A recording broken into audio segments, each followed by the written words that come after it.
la intervención estatal en la reproducción del trabajo, la asistencia a los pobres y la criminalización de los trabajadores. La lucha por la comida no era el único frente en la batalla contra la difusión de las relaciones capitalistas. En todas partes, masas de gente se resistían a la destrucción de sus anteriores formas de existencia, luchando contra la privatización, la abolición de los derechos consuetudinarios, la imposición de nuevos impuestos, la dependencia del salario, la presencia permanente de los ejércitos en sus vecindarios. Hecho tan odiado que la gente corría a cerrar las puertas de las ciudades para evitar que los soldados se asentaran a vivir entre ellos. En Francia se produjeron 1000 emociones entre la década de 1530 y la de 1670. Muchos involucraron provincias enteras e hicieron necesaria la intervención de las tropas. Inglaterra, Italia y España presentan una imagen similar, lo que indica que el mundo precapitalista de la aldea, que Marx devalorizó llamando la idiotez rural, pudo predecir un nivel de luchas tan elevado como cualquiera que haya librado el proletario industrial. En la Edad Media, la migración, el vagabundeo y el aumento de los crímenes contra la propiedad eran parte de la resistencia a la pobreza y a la desposesión. Estos fenómenos alcanzaron proporciones masivas. En todas partes, si damos crédito a las quejas de las autoridades, los vagabundos pululaban, cambiaban de ciudad, cruzaban fronteras, dormían en los pájaros o se apiñaban en las puertas de las ciudades. Una vasta humanidad que participaba en su propia diáspora que durante décadas escapó al control de las autoridades.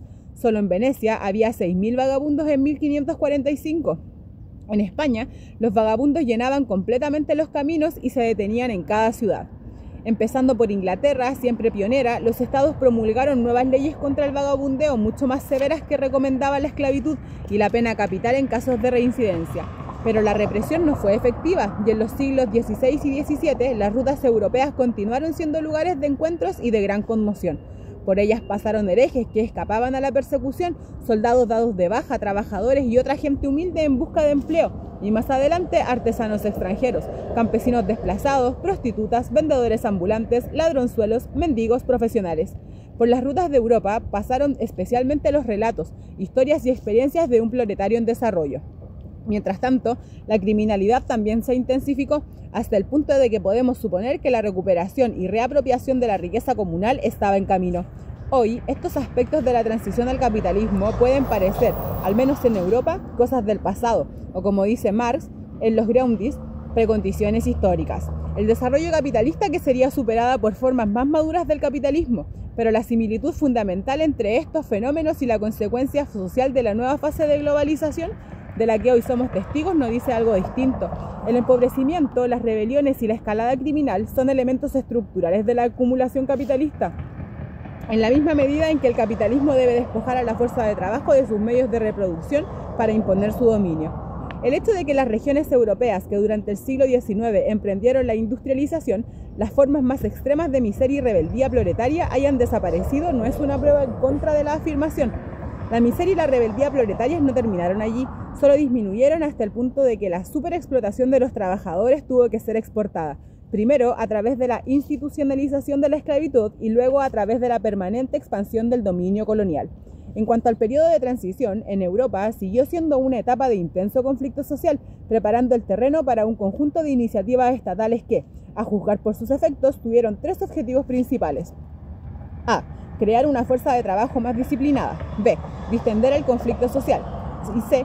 Fijar a los trabajadores en los trabajos que les habían impuesto. Detengámonos en cada uno de ellos. Mientras se perseguía el disciplinamiento social, se lanzó un ataque contra todas las formas de sociabilidad y sexualidad colectivas, incluidos deportes, juegos, danzas, funerales, festivales y otros ritos grupales que alguna vez habían servido para crear lazos y solidaridad entre los trabajadores. Estas fueron sancionadas por un diluvio de leyes, 25 en Inglaterra, solo para la regulación de tabernas entre 1601 y 1606. En su trabajo sobre este aspecto, Peter Burke ha explicado este proceso como una campaña contra la cultura popular. No obstante, lo que estaba en juego era la desociación o descolectivización de la reproducción de la fuerza de trabajo, así como el intento de imponer un uso más productivo del tiempo libre. En Inglaterra, este proceso alcanzó su punto culminante con la llegada al poder de los puritanos después de la Guerra Civil, cuando el miedo de la indisciplina social dio lugar a la prohibición de las reuniones y festejos proletarios. Pero la reforma moral fue igualmente intensa en las regiones no protestantes, en donde en el mismo periodo las procesiones religiosas reemplazaron al baile y la danza que se habían venido realizando dentro y fuera de las iglesias. Incluso se privatizó la relación del individuo con Dios. en las regiones protestantes a través de la institución de una relación directa entre el individuo y la divinidad, y en las regiones católicas con la introducción de la confesión individual. La Iglesia misma, en tanto centro comunitario, dejó de ser la sede de cualquier actividad que no estuviera relacionada con el culto. Como resultado, el cercamiento físico ejercido por la privatización de la tierra y los cercos de las tierras comunes fue ampliado por medio de un proceso de cercamiento social, el desplazamiento de la reproducción de los trabajadores del campo abierto al hogar, de la comunidad a la familia, del espacio público al privado. En segundo lugar, entre 1530 y 1560 se introdujo un sistema de asistencia pública en al menos 60 ciudades europeas, tanto por iniciativa de las municipalidades locales como por intervención directa del Estado central.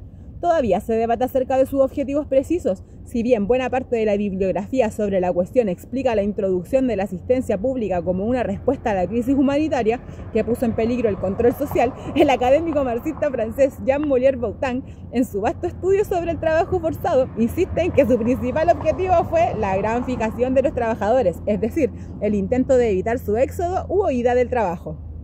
En todo caso, la introducción de la asistencia pública fue un momento decisivo en la mediación estatal entre los trabajadores y el capital, así como en la definición de la función del Estado. Fue el primer reconocimiento de la insostenibilidad de un sistema capitalista que se regía exclusivamente por medio del hambre y del terror. Fue también el primer paso en la construcción del Estado como garante de la relación entre clases y como el principal supervisor de la reproducción y el disciplinamiento de la fuerza de trabajo. Pueden encontrarse antecedentes de esta función en el siglo XIV, cuando frente a la generalización de las luchas antifeudales, el Estado sugirió como única agencia capaz de enfrentarse a una clase trabajadora unificada regionalmente, armada y que ya no limitaba sus demandas a la economía política del feudo. En 1351, con la aprobación en Inglaterra del Estatuto de los Trabajadores, que fijó el salario máximo, el Estado se había hecho cargo formalmente de la regulación y la represión del trabajo que los señores locales ya no eran capaces de garantizar, pero fue con la introducción de la asistencia pública como el Estado comenzó a atribuirse la propiedad de la mano de obra, al tiempo que se instituía una división del trabajo capitalista entre la clase dominante que permitía a los empleadores renunciar en cualquier responsabilidad en la reproducción de los trabajadores, con la certeza de que el Estado intervendría, ya fuera con una zanahoria o con el garrote para encarar las inevitables crisis. Con esta innovación se produjo también un salto en la administración de la reproducción social contra la introducción de registros demográficos y la aplicación de la contabilidad en las relaciones sociales. Un caso ejemplar es el de los administradores del Bordeaux de Paroubes, en Lyon, que a finales del siglo XVI habían aprendido a calcular la cantidad de pobres y la cantidad de comida que necesitaba cada niño o adulto y a llevar la cuenta de los difuntos para asegurarse de que nadie pudiera reclamar asistencia en nombre de una persona muerta. Además de esta nueva ciencia social, se desarrolló también un debate internacional sobre la administración de la asistencia pública, que anticipaba el actual debate sobre las prestaciones sociales. ¿Debía asistirse solamente a los incapacitados para trabajar, señalados como los pobres que merecen, o también debían recibir ayuda a los trabajadores sanos que no podían encontrar trabajo? ¿Y cuán poco se les debía dar para no desalentarlos en la búsqueda de trabajo? En la medida en que un objetivo fundamental de la ayuda pública fue anclar a los trabajadores a sus empleos, estas preguntas fueron cruciales desde el punto de vista de la disciplina social, pero en estos asuntos rara vez se podía alcanzar consenso. Mientras los reformadores humanistas como Juan Luis Vives y los voceros de los burgueses ricos reconocían los beneficios económicos y disciplinarios de una distribución de la caridad más liberal y centralizada, una parte del clero se opuso enérgicamente a la prohibición de las donaciones individuales. En cualquier caso, la asistencia por medio de todas las diferencias de sistema y opiniones se administraba con tal tacañería que el conflicto que generaba era tan grande como el apaciguamiento.